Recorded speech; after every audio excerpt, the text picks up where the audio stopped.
ದೇಶದಾದ್ಯಂತ ಮತ್ತು ಅಂತಾರಾಷ್ಟ್ರೀಯ ಮಟ್ಟದಲ್ಲಿ ಕೂಡ ಡಾಕ್ಟರ್ ಬಾಬಾ ಸಾಹೇಬ್ ಅಂಬೇಡ್ಕರ್ ಅವರ 68ನೆಯ ಮಹಾಪರಿನಿರ್ವಾಣ ದಿವಸ ಇವತ್ತು ಬಾಬಾ ಸಾಹೇಬ್ ಅಂಬೇಡ್ಕರ್ ಅವರು ಜೀವಿತ ಕಾಲದಲ್ಲಿ ಸಾಮಾಜಿಕ ಆರ್ಥಿಕ ಮತ್ತು ಶೈಕ್ಷಣಿಕ ಶೋಷಣೆ ಮುಕ್ತವಾಗಿರ್ತಕ್ಕಂಥ ಸಮಾಜವನ್ನು ಎಲ್ಲರನ್ನೂ ಕೂಡ ಸ್ವಾತಂತ್ರ್ಯತೆ ಸಮಾನತೆ ಭಾತೃತ್ವತೆ ಹೊಂದಿರತಕ್ಕಂಥ ಒಂದು ದೇಶ ಆಗಬೇಕು ಅಂಥೇಳಿ ಬಾಬಾ ಸಾಹೇಬ್ ಅಂಬೇಡ್ಕರ್ ಅವರು ಈ ದೇಶಕ್ಕೆ ಸಂವಿಧಾನವನ್ನು ಸಮರ್ಪಣೆ ಮಾಡಿ 75 ವರ್ಷಗಳಾಯಿತು. ಬಾಬಾ ಸಾಹೇಬ್ ಅಂಬೇಡ್ಕರ್ಗಳು ಮಹಾಪರಿನಿರ್ವಾಣ ಹೊಂದಿ 68 ವರ್ಷಗಳ ಕಾಲ ಆಯಿತು. ಇಂಥ ಸಂದರ್ಭದಲ್ಲಿ ಇವತ್ತು ದೇಶದಲ್ಲಿ ಆಳ್ತಕ್ಕಂಥ ಸರ್ಕಾರಗಳು ಇವತ್ತು ಶೋಷಿತ ಜನಾಂಗಗಳಿಗೆ, ಹಿಂದುಳಿದವರಿಗೆ, ಅಲ್ಪಸಂಖ್ಯಾತರಿಗೆ ನಿಜವಾದಂಥ ಸಂವಿಧಾನದ ಆಶಯಗಳನ್ನು ಅದನ್ನು ಈಡೇರಿಸ್ತಕ್ಕಂಥ ಕೆಲಸವನ್ನು ಮಾಡಬೇಕಾಗಿರ್ತಕ್ಕಂಥದ್ದು.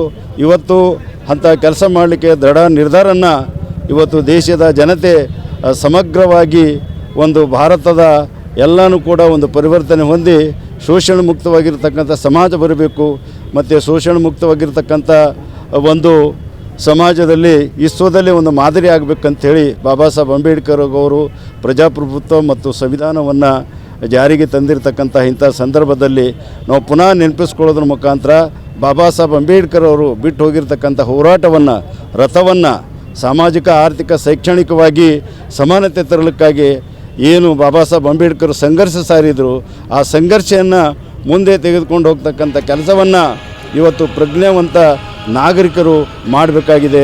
ಇವತ್ತು ಅಂಥವರ ಒಂದು ಅತ್ಯಂತ ಒಂದು ಜಾಗರೂಕತೆಯಿಂದ ಸರ್ಕಾರಗಳು ಇವತ್ತು ದಾರಿ ತಪ್ತಾ ಇದ್ದಾವೆ. ಸಂವಿಧಾನವನ್ನು ಬಿಟ್ಟು ಮಿಕ್ಕಿದೆಲ್ಲ ಕೇಂದ್ರ ಸರ್ಕಾರ ಇವತ್ತು ಮಾಡ್ತಾಯಿದೆ. ಸಂವಿಧಾನದ ಆಶೆಗಳಿಗೆ ಇವತ್ತು ತಿಲಾಂಜಲಿಯನ್ನು ಇಡ್ತಾಯಿದೆ. ಅಂಥದನ್ನು ಇವತ್ತು ಸರ್ಕಾರಕ್ಕೆ ಸರಿ ದಾರಿ ತರಲಿಕ್ಕೆ, ಪ್ರಜಾಪ್ರಭುತ್ವ ಮತ್ತು ಸಂವಿಧಾನವನ್ನು ಮತ್ತೆ ಹೆಗ್ಗುರಿಸಲಿಕ್ಕೆ, ಅದನ್ನು ಎಸ್ಟಾಬ್ಲಿಷ್ಮೆಂಟ್ ಮಾಡಲಿಕ್ಕೆ, ಗಟ್ಟಿಗೊಳಿಸಲಿಕ್ಕೆ ಇವತ್ತು ಸನ್ನದ್ಧವಾಗಿರ್ತಕ್ಕಂಥ ಮಹತ್ವವಾಗಿರ್ತಕ್ಕಂಥ ಬಾಬಾ ಸಾಹೇಬ್ ಅಂಬೇಡ್ಕರ್ ಬಿಟ್ಟು ಹೋಗಿರ್ತಕ್ಕಂಥ ವಿಚಾರಗಳನ್ನು ಇವತ್ತು ಪ್ರತಿಜ್ಞೆ ಮಾಡೋದ್ರ ಮುಖಾಂತರ ಮುಂದೆ ತೆಗೆದುಕೊಂಡು ಹೋಗ್ತಕ್ಕಂಥ ಮಹತ್ವ ದಿನ ಇವತ್ತು ಮಹಾಪರಿನಿರ್ವಾಣ ದಿನ.